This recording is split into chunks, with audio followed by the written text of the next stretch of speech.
Et on va tout de suite accueillir Arthur Craplet. Bonjour Arthur, est-ce que vous pouvez vous présenter s'il vous plaît Arthur? Bonjour Dorian et bonjour à tous les candidats. Oui, professeur de philosophie, culture générale en deuxième année à Notre-Dame des Minimes à Lyon. C'est ça, super. Arthur avait fait une super vidéo avec nous justement sur comment réussir la dissertation. On va directement vous mettre les liens en description pour faire les derniers ajustements justement avant la BCE qui arrive la semaine prochaine. Donc là, vous allez avoir pour tous les candidats de classe préparatoire quelques jours de battement et ensuite vous allez vous confronter aux 6 jours de la BCE qui commence le mercredi 23 avril prochain. Arthur, on va afficher justement les deux sujets qui sont tombés. Donc le sujet lié au thème de culture générale, qu'est-ce qui apparaît dans l'image et le sujet 2 concernant l'inhumain à première vue, quand vous avez pris connaissance de ces sujets, quel a été un petit peu le sentiment, la sensation? Eh bien, de beaux sujets, vraiment.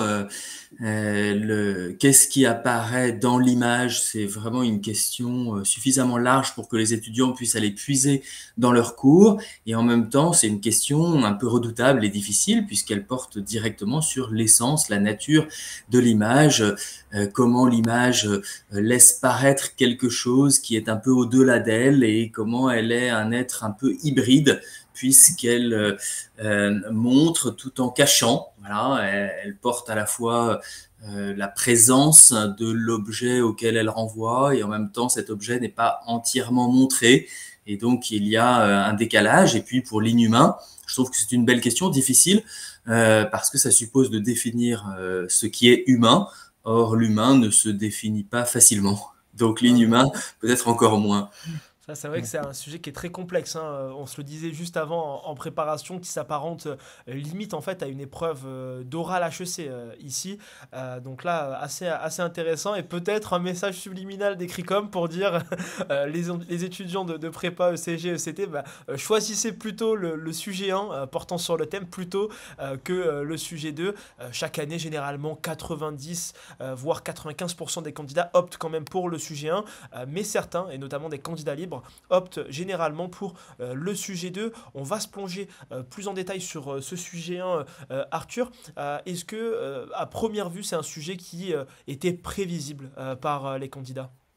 Alors prévisible non parce que je crois que c'est l'intérêt de l'épreuve, c'est qu'il y ait une forme de nouveauté et qu'il soit confronté vraiment à de nouveaux concepts. Et puis la formulation est intéressante parce qu'elle engage à la fois apparaître, en même temps qu'est-ce qui, et puis l'image. On sent qu'il y a une petite insistance sur le l'image, une seule image, comme s'il y en avait qu'une, comme si l'image euh, était unique, alors que on pourrait aussi examiner la pluralité.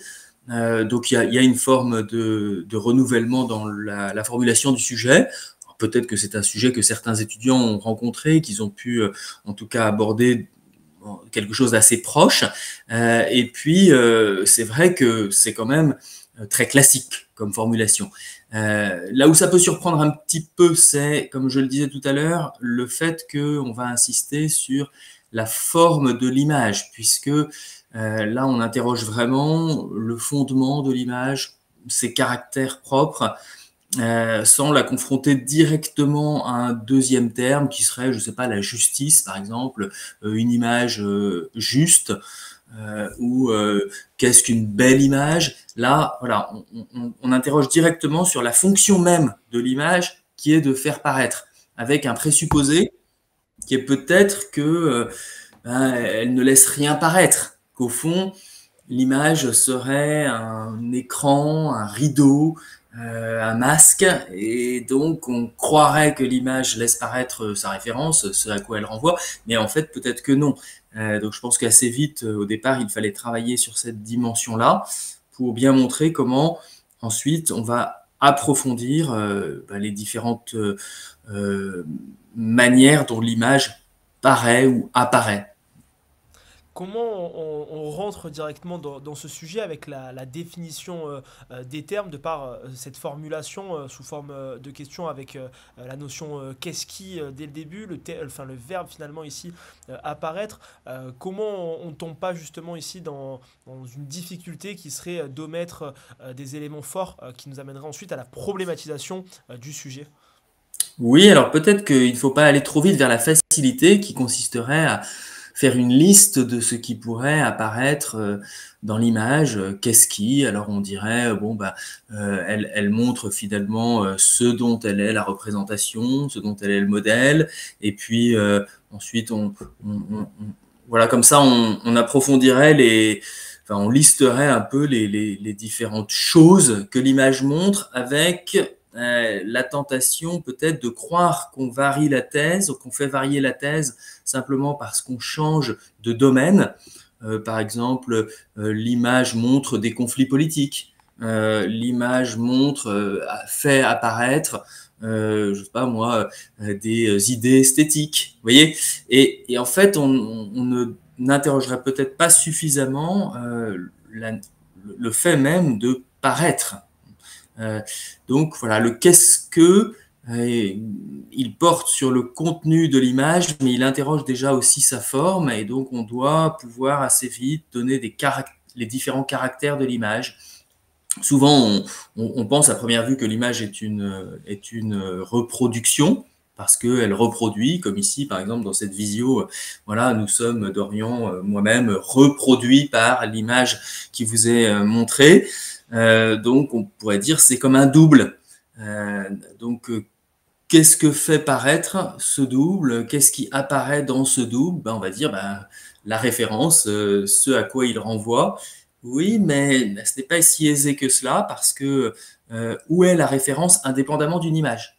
Vous voyez, si on n'avait pas l'image de Dorian, si on n'avait pas l'image de Monsieur Craplet, qu'est-ce qu'on aurait à la place? Alors on pourrait dire on pourrait le rencontrer dans la réalité. Et c'est là la difficulté, c'est que les images qu'on se fait dans l'esprit, les images qu'on se fait dans l'imagination, sont déjà elles-mêmes des images. Et donc, on ne cesse de redoubler l'image, donc ce qui oblige vraiment à poser la question du qu'est-ce qui paraît dans l'image? Est-ce que ce n'est pas seulement une apparence? Et c'est vrai que là, pour le coup, le sujet voilà, obligeait le candidat à se situer assez vite.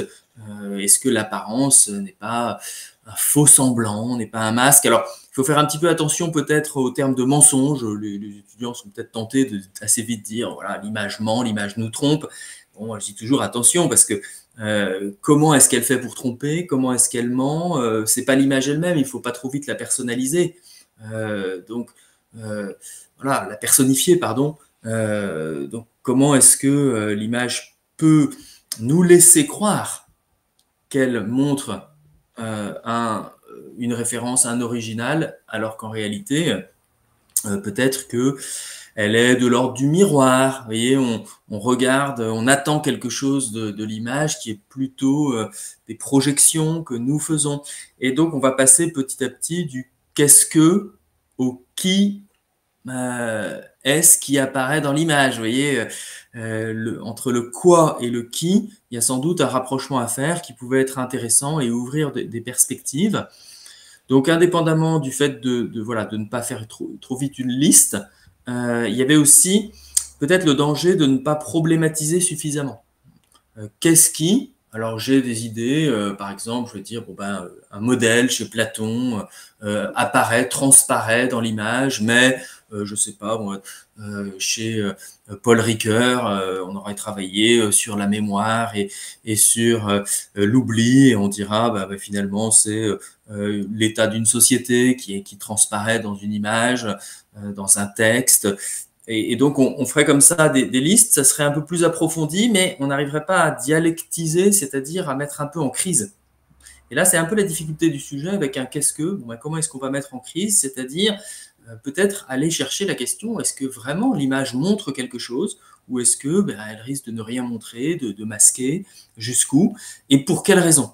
Et à chaque fois, donner les motifs qui nous laissent penser que ce paraître, cet apparaître, et peut-être faire la différence d'ailleurs entre apparaître et paraître, ça serait assez subtil, hein, peut-être au fil de l'analyse. L'apparaître et le paraître, est-ce qu'il ne faut pas les distinguer pour montrer comment il y a quelque chose qui est retenu par l'image. Et donc là, on arrive un peu au cœur de la question, ce que l'image retient, ce qu'elle ne montre pas, faut-il qu'elle le montre? D'où vient qu'elle ait mis finalement les choses à distance et qu'on n'y ait pas directement accès, est-ce que c'est un défaut? Est-ce que c'est un défaut de l'image de ne pas tout montrer? Donc, je sais pas, des étudiants qui avaient travaillé autour de tout peut-il apparaître dans une image, ou l'image peut-elle tout montrer, qui est un sujet qui de temps en temps circulait aussi. Bon, peut-être peuvent se souvenir que voilà, ce qui apparaît dans l'image est peut-être partiel et partial, c'est-à-dire c'est déjà une interprétation. Mais alors, d'où vient cette interprétation? Est-ce qu'elle est liée à la pauvreté de l'image, au simple fait de la distance? Ou est-ce que dans cette distance, bon, il n'y a pas un processus aussi lié à aux attentes du sujet, à finalement la projection de ce qu'on appelle un peu nos fantasmes, vous voyez? Et donc voilà, qu'est-ce qui apparaît dans l'image? Est-ce que c'est pas un fantasme, une attente démesurée?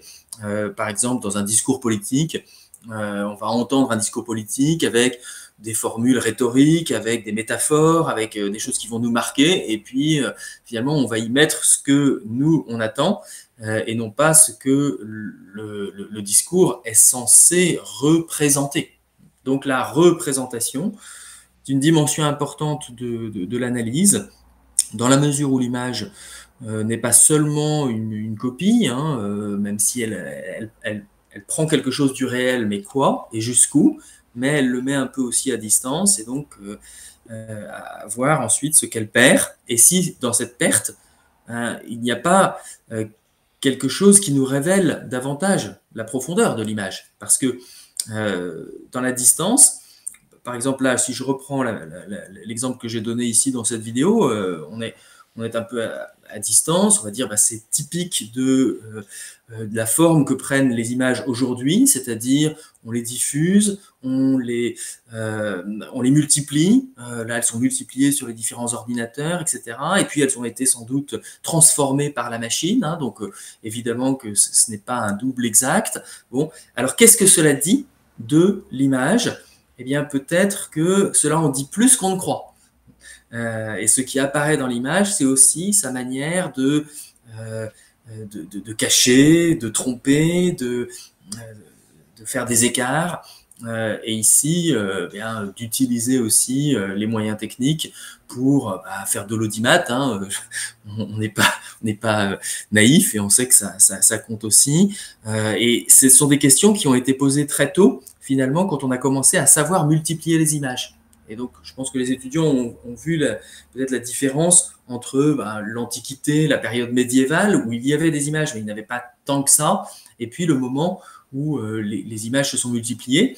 Et donc là, on voit la question, qu'est-ce qui apparaît dans une image, dans l'image, ou dans les images, quand elles deviennent nombreuses? Est-ce que le fait que les images se multiplient, est-ce que ça permet finalement que l'image montre davantage?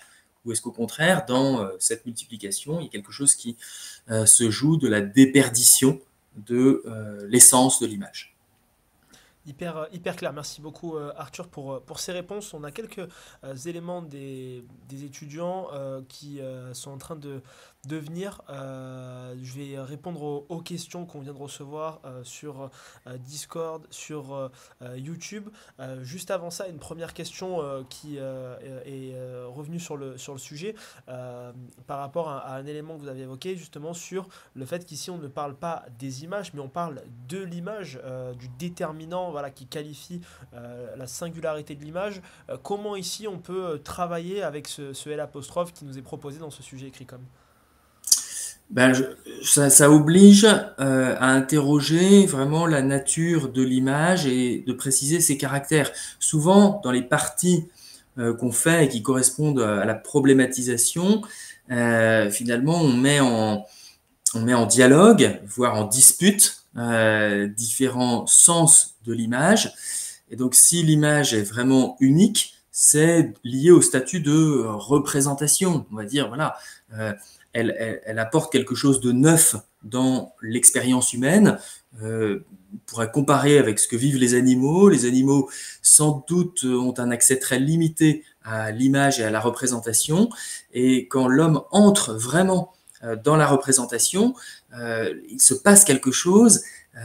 Et donc, la question, c'est quoi? Que laisse apparaître l'image quand elle fait entrer l'homme dans un nouveau régime existentiel qui est celui, alors c'est ce que Régis Debray appelle celui de l'idole, disant finalement, voilà, l'homme cherche une référence, un modèle, et on voit bien que ce qui se passe dans l'esprit humain va ensuite se passer dans l'extériorité, c'est-à-dire qu'on va commencer à dessiner des fresques au fond des parois, autour de 40 000 avant Jésus-Christ, etc. On va dire que c'est la naissance de l'image, vous voyez.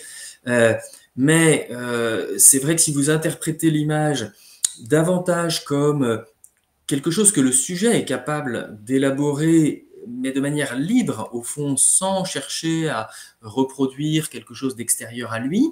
Donc il ne peint plus des gazelles, des bisons ou même des hommes, mais il commence à retrouver dans l'image son propre style, sa propre manière de faire. Je pense par exemple au nu bleu de Matisse. Vous voyez, lorsqu'on voit le nu bleu de Matisse, qui je crois est au musée Chagall Matisse à Nice, on reconnaît immédiatement le style et on dira moins c'est une femme que c'est un Matisse. Voilà, il y a quelque chose de sa signature qui apparaît dans ce bleu. Alors, soit on dira, eh bien, les images des créateurs, des artistes, finalement, etc. Mais on sera moins dans le sujet que si on dit l'image que crée l'artiste, c'est-à-dire l'œuvre en général, vous voyez, de l'artiste, témoigne d'une aptitude à engendrer une forme neuve, à élaborer quelque chose qui n'avait jamais surgi dans le monde. C'est ce qu'on appelle la création. Donc, alors on va chercher la racine de cela et on dira, l'image, je sais pas, témoigne d'une forme de liberté du sujet, quelque chose comme ça. Et donc vraiment, le sujet nous invitait à travailler sur effectivement la nature profonde de l'image. Mais ça n'empêchait pas de mettre en crise ce L' et de se dire, mais à quel point l'artiste, par exemple, pour reprendre cet exemple, est-il lié à son style? Ne peut-il pas changer de style? N'y a-t-il pas eu un premier Picasso, un deuxième Picasso, un troisième, la période jaune, la période bleue, etc. Alors, que fait-il sinon changer d'image? Donc, vous voyez, donc, que laisse paraître l'image qu'est-ce qui apparaît dans l'image lorsqu'elle change? Lorsque ce n'est plus la même. Voilà, donc moi je crois que là on pouvait travailler de manière intéressante et ainsi rendre compte davantage, notamment dans une deuxième partie, de l'initiative que peut prendre le sujet ou la société, parce que voilà, les images sont faites aussi par la société dans les images et à ce moment-là mettre davantage en crise finalement la question de la vérité, hein, parce que en toile de fond il y a cet enjeu-là.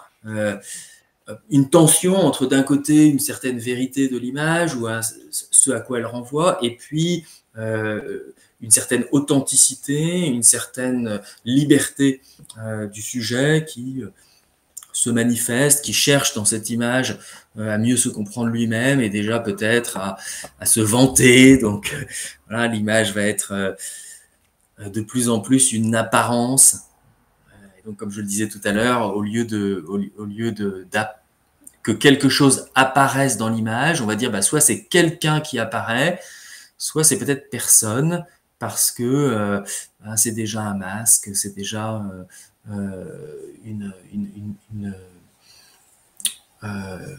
un jeu.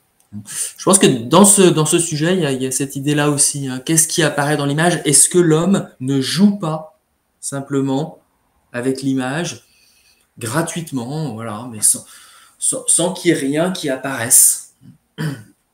Ok, c'est intéressant. Bon, on va se plonger dans des propositions un petit peu de plans détaillés, ce qu'on aurait pu, je dirais, retirer de ce sujet-là. Il y a des références aussi que des étudiants nous demandent si on les a placés à tel ou tel endroit, est-ce que ça peut passer?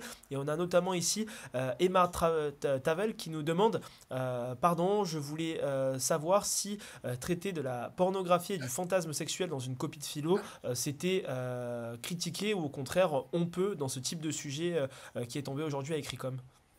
Alors c'est un exemple qui est bienvenu parce que il faut pouvoir rendre compte de ce qui se passe aujourd'hui avec les images. On sait que la pornographie est quelque chose qui est largement répandu, donc malheureusement l'image ne sert pas seulement à se cultiver et à rendre compte des grandes œuvres, etc. Mais il faut savoir élargir et dire peut-être avec Régis Debray par exemple ou d'autres auteurs qui sont un peu critiques vis-à-vis de ce qui se passe aujourd'hui en termes de diffusion d'images, que cette pornographie, c'est un exemple de ce qui se passe plus généralement. Et quand vous avez de l'information en continu sur certaines chaînes de télévision, par exemple, est-ce qu'il n'y a pas une certaine pornographie, vous voyez, une prostitution, puisque porno, au départ, c'est ça, hein, c'est l'écriture de la prostitution, donc la manière dont la prostitution se montre. Au départ, elle devait être cachée, finalement, elle se montre. Et là, est-ce qu'il n'y a pas une forme de prostitution de la politique et on fait de l'image un simple instrument. Et donc, si vous arrivez à montrer que dans la pornographie, finalement, l'image est instrumentalisée au profit d'un pouvoir, du pouvoir notamment d'un sexe sur l'autre, parce que très souvent, c'est la femme qui est soumise au désir de l'homme, encore que ça puisse être discuté, eh bien, vous dites, au fond, ce sont des relations de pouvoir qui se sont emparées de l'image. Et donc, qu'est-ce qui apparaît dans l'image? Il y a des relations de pouvoir. Et donc là, si vous conceptualisez, c'est parfait. Vous avez un auteur, vous allez parler de Régis Debray et de passage de la graphosphère à ce qu'il appelle la vidéosphère. Donc on est dans l'ère du visuel, seul compte ce qui se montre, mais précisément rien ne se montre dans ce qui se montre, parce que quand tout se voit, rien ne vaut, etc. Donc là, vous avez des liens à faire. Donc oui, les exemples contemporains sont intéressants, mais il faut toujours, un, les conceptualiser, et puis deux, si possible, remonter à une référence. Voilà, ce ne sont que des exemples, donc ça ne peut pas valoir comme un argument en soi.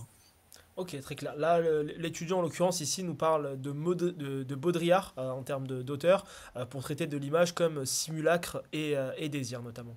Voilà, tout à fait, là, ça colle très bien. Et donc après, souvent, c'est des auteurs qu'on va utiliser pour faire une critique un peu radicale de l'image. Donc ça peut être dès la première partie, hein, montrer comment, dès la première partie, finalement, l'image qui apparaît est déjà un simulacre. Et puis voir ensuite comment on va, au contraire, chercher une forme d'authenticité. Par exemple, dans la création artistique, littéraire, peut-être même dans d'autres domaines comme en politique où on va montrer que le sujet s'expose et qu'en ce sens-là il y a une forme d'authenticité. Et puis dans une troisième partie, je sais pas, on va aller chercher plutôt des formes d'images qui sont communes, qui sont partagées. Et donc là, c'est la question de savoir est-ce qu'il peut y avoir une seule image qui laisse paraître l'humanité dans sa diversité. Par exemple, ça, c'est une vraie question. Vous voyez, est-ce que l'image n'est pas toujours confisquée par une élite? Voilà, donc ça, ce sont des choses qu'on peut aller chercher. Génial. Il y a un étudiant donc là qui nous a qui nous a donné son plan avec les quelques petites références qu'il a mises. Donc on va les analyser rapidement, Arthur, et vous allez nous dire ce que vous en pensez. Donc l'étudiant nous a proposé ici donc un plan en trois parties où dans un premier temps il a analysé l'image comme représentation du réel ici en citant notamment Platon, où ici il nous parle de la copie de la copie qui finalement s'éloigne de la vérité. L'image dans un second temps comme construction du regard, avec ici des auteurs comme Roland Barthes ou Suzanne Sontag. L'image comme influence de la perception qui peut anesthésier la sensibilité. Et enfin, l'étudiant a terminé ici sur l'image comme révélation d'un invisible, d'un imaginaire, avec pas mal d'auteurs ici, et notamment la référence à René Magritte, ceci n'est pas une pipe, comme quoi l'image est un langage, n'est pas une chose directement tangible. À première vue, donc forcément on n'a pas la copie, c'est plus compliqué. Oui, Qu'est-ce que oui, vous en alors je pensez de remercie cette... l'étudiant de s'exposer ainsi et puis de donner quelques pistes. Là, à première vue, ça paraît très intéressant et plutôt cohérent. Après, la question, c'est la transition et puis un peu les enjeux, hein. Est-ce que la première partie, par exemple, dans la copie de la copie, finalement, qu'est-ce qui apparaît dans l'image? Est-ce que c'est seulement une idole, c'est-à-dire qu'au fond, elle masque l'idée vers laquelle elle devait reconduire. Donc c'est une représentation avortée, c'est une représentation qui manque son but, qui n'atteint pas sa fin. Mais est-ce toujours le cas? N'y a-t-il pas des images qui, tout en étant des copies, sont néanmoins des accès, des moyens d'accéder à la vérité? Alors on sait que chez Platon, il y a quand même toute une pédagogie de l'image qui vient s'adosser à la critique de l'idole. Voilà. Donc ça peut être intéressant de le montrer. Et puis voilà, montrer ensuite comment il y a une revanche finalement de l'homme qui s'approprie les images et qui risque vraiment de les instrumentaliser. Donc je pense que la deuxième partie, alors la question c'est comment est-ce qu'on a réussi à dire que apparaître ici, au lieu de faire jaillir une forme de lumière et finalement de laisser croire ou de laisser penser à une révélation, bon, quel type d'apparition est-ce là? Qu'est-ce qui apparaît dans l'image? Alors, est-ce que c'est l'ego du sujet, finalement, une certaine vanité, un orgueil? Voilà, donc là, c'est ce qu'il faudra aller rechercher. Et puis, dans la troisième partie, effectivement, la révélation d'un invisible. Alors, jusqu'où? Parce que si l'invisible est vraiment caché, s'il est vraiment invisible, bon, on voit pas très bien comment il se montre. Alors, Magritte, c'est une vraie question, parce que voilà, ceci n'est pas une pipe, la trahison des images. Est-ce que l'image trahit parce qu'au fond, elle retient ce qu'elle devait montrer, ou au contraire, c'est la trahison des images classiques et des images habituelles, mais ici, la trahison prend la forme d'une révélation, d'une forme de transparence. Est-ce que il y a une initiation qui s'opère? Et donc on aurait un retour comme au platonisme, avec quelque chose qui serait caché derrière l'image et qui pourrait transparaître grâce au travail de l'artiste. Et voilà. Et puis Roland Barthes, alors là c'est l'authenticité, c'est la question de l'authenticité. Est-ce qu'une image peut vraiment être authentique? Donc ça c'est voilà, en tout cas à partir du moment où c'est bien justifié et la transition est bien opérée, ça paraît très cohérent. Quel plan vous semblerait pertinent, Arthur? Encore une fois, ici, on prend des pincettes. C'est une suggestion. Si vous n'avez pas fait ce plan-là, encore une fois, il n'y a pas de problème. Mais l'idée ici, c'est de balayer un petit peu des pistes, notamment en vue des épreuves de culture générale. ESSEC EDEC, Audencia, ESSEC EDEC et HECEM Lyon pour les étudiants en prépa ECG, et Audencia et Excelia pour les étudiants en prépa ECT. Donc là, le but, voilà, encore une fois, c'est vraiment à titre indicatif. Arthur, comment on pourrait construire ici finalement ce sujet portant sur qu'est-ce qui apparaît dans l'image? Alors, on pourrait prendre le sujet un petit peu au pied de la lettre en disant il y a un présupposé, c'est que l'image ne montre pas tout, puisque justement, si on pose la question qu'est-ce qui apparaît, c'est qu'on a un doute. L'image ne montre pas ce qu'elle prétendait montrer. Et donc, dès le début, attaquer un petit peu le sujet comme cela en montrant que l'image est surtout faite d'apparence trompeuse. Alors, c'est un petit peu ce qu'a évoqué le candidat tout à l'heure. On pouvait aller chercher du côté déjà, hein, le jeu du désir qui s'exerce aussi dans l'image. Donc voilà, l'image de soi qui pouvait être, donc on pouvait montrer que les images sont plutôt des idoles, des fantasmes qui attirent le sujet, et puis ensuite montrer comment c'est le sujet lui-même qui se montre dans cette image, comment il y a une sorte de miroir qui s'opère, un miroir qui est un petit peu un jeu dangereux, avec notamment des références aux moralistes, hein, Pascal, Rousseau, qui font une critique de l'amour-propre. Et puis, dans une deuxième partie, aller chercher une revendication, finalement, l'aptitude à faire apparaître dans l'image quelque chose de neuf, quelque chose d'original, donc c'est normal qu'elle ne renvoie à rien, c'est normal qu'elle apparaisse comme un miroir un peu brisé, parce qu'au fond, il y a quelque chose qui apparaît dans l'image, et peut-être qu'au fond, elle ne montre rien. Et là, on revendiquerait finalement que l'image ne montre pas quelque chose, qu'elle soit une apparence. On a par exemple chez Sartre des analyses sur l'imaginaire qui montrent que l'image, au fait, est une construction et qu'elle ne cherche pas à laisser transparaître un modèle. Et donc là, il a exploré cette dimension-là. Et puis, dans une dernière partie, alors je l'évoquais tout à l'heure, hein, peut-être montrer comment l'image fait fait apparaître une expérience commune, parce que les images ne sont pas isolées les unes des autres, ni purement individuelles. Donc là, mettre en crise un peu la question de l'image, cette espèce d'idolâtrie qui transparaît encore dans certaines formes d'art, même moderne et contemporain, où tout à coup, le chef-d'œuvre, l'image, mais est-ce qu'il n'y a pas une expérience de l'image? Alors notamment, je pense dans le cinéma, par exemple, où on cherche à nous faire entrer plus profondément dans la temporalité qui se manifeste dans l'image. Quelque chose qu'on n'aurait pas vu jusqu'ici et qui montre que l'image est commune parce que dans cette temporalité s'ouvre la dimension un peu relationnelle de l'existence. Et donc on pourrait mettre en lien ces thèmes-là et donc dans une troisième partie ouvrir davantage sur la dimension plurielle de l'image et sa dimension temporelle. Voilà, c'est peut-être un peu difficile. Une manière plus classique de traiter le sujet, c'est de mettre la dénonciation des apparences au centre de la copie. Donc on commence plutôt par un enthousiasme vis-à-vis de l'image. L'image montre quelque chose, mais comme elle est une représentation, évidemment ce qu'elle montre se manifeste de manière problématique. Donc on interroge finalement l'apparition en la mettant en lien avec des concepts comme celui de représentation. Et puis on va aller chercher Platon, on va aller chercher peut-être des auteurs de l'Antiquité. Je pense aussi à saint Augustin, qui déjà introduit la question de l'image de soi et de l'amour-propre, qui s'introduit dans la lecture de l'image qui devrait nous reconduire à Dieu, qui devrait nous reconduire à un idéal.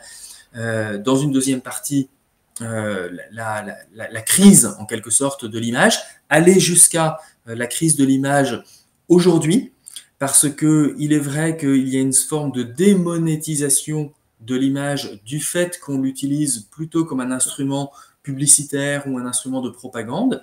On a ça chez Baudrillard, dont on a parlé tout à l'heure. On a des inquiétudes qui naissent aussi chez Debray. Voilà, donc des références plus contemporaines qui feraient la critique d'une image qui se réduit à finalement non seulement un fantasme, mais comme vous le disiez tout à l'heure, un simulacre. Voilà, au fond, un code. C'est ce que dit Régis Debray, c'est assez juste. Voilà, une image qui devient un signal et qui perd sa profondeur. Et donc, dans la troisième partie, ce qui se montre dans l'image serait au contraire sa profondeur, mais à quelles conditions? Il faudrait parvenir à montrer comment certaines images aujourd'hui sont capables de restituer une forme de profondeur à notre expérience, ce qui n'est pas facile parce que la multiplicité des images risque finalement de faire écran.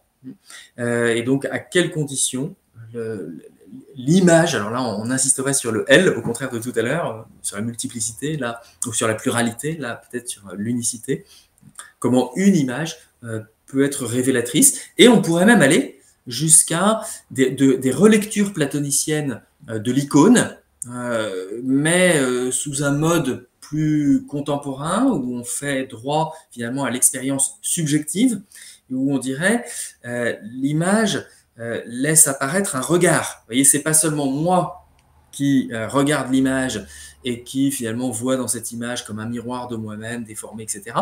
Mais l'image me regarde, elle laisse paraître une inquiétude, elle laisse apparaître, et peut-être qu'il faudrait jouer sur paraître pour mieux voilà, insister sur la dimension un peu événementielle de l'expérience.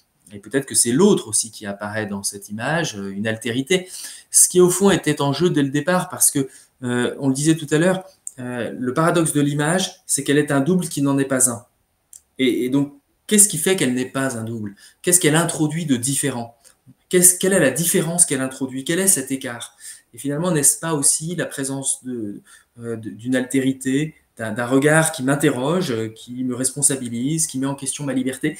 Et c'est vrai que, notamment dans la contemplation des œuvres d'art, de manière assez classique, on peut dire, ben voilà, il se passe quelque chose, c'est pas simplement que j'apprends quelque chose au sujet du contenu de cette œuvre, mais voilà que tout à coup, je suis interrogé dans la distance que j'élabore vis-à-vis du réel, est-ce que c'est moi qui l'élabore ou est-ce que c'est pas l'image qui met en crise ma posture de celui qui maîtrise un peu la situation. Voilà, donc là, il y avait des choses vraiment intéressantes à aller chercher.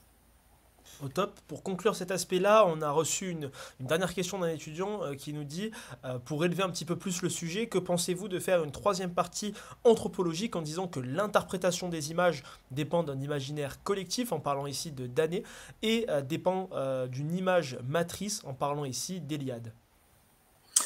Oui, donc élargir du côté des relations sociales et de la société. Alors, tout l'art ici, c'est de montrer que c'est le fait que l'image soit constituée par un cadre social ne m'enferme pas, c'est-à-dire fait droit à ma subjectivité néanmoins. Donc, quelle euh, position j'ai de mon côté.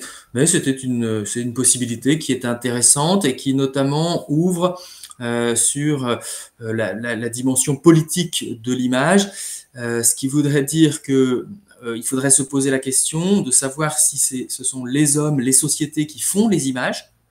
Donc, qu'est-ce qui apparaît dans l'image? Est-ce que c'est un certain type de société qui transparaît dans l'image et un certain type de codification, ou est-ce que il reste possible pour chacun d'entre nous de manifester son individualité, même au sein de ces cadres sociaux qui sont assez stricts et qui sont souvent présentés par la sociologie sur un plan qui risque d'être déterministe. Donc voilà, ça c'est une dimension intéressante et une belle ouverture effectivement sur l'imaginaire social qui nous constitue au fond, hein, parce que nous ne choisissons pas toujours les images. Mais jusqu'où, voilà, et à quel titre l'image qui m'est présentée par la société reste une image dans laquelle je puis me reconnaître. Voilà, ça c'est intéressant à creuser. Parfait. Merci Arthur pour cette très belle analyse justement sur ce sujet 1 portant sur le thème qu'est-ce qui apparaît dans l'image pour rappel, mais Écricom aime bien poser un deuxième sujet, donc on va le décortiquer très rapidement parce que bien évidemment ce n'est pas la majorité des étudiants, mais c'est toujours intéressant quand même pour sa culture générale personnelle en vue des épreuves orales, notamment à HEC, parce que là en termes de formulation on s'y apparente très fortement. Sujet 2, hors thème, l'inhumain. Qu'est-ce qu'on pense de ce sujet à première vue, Arthur? Un sujet qui n'est pas aisé, qui fait partie des sujets négatifs comme voilà la laideur,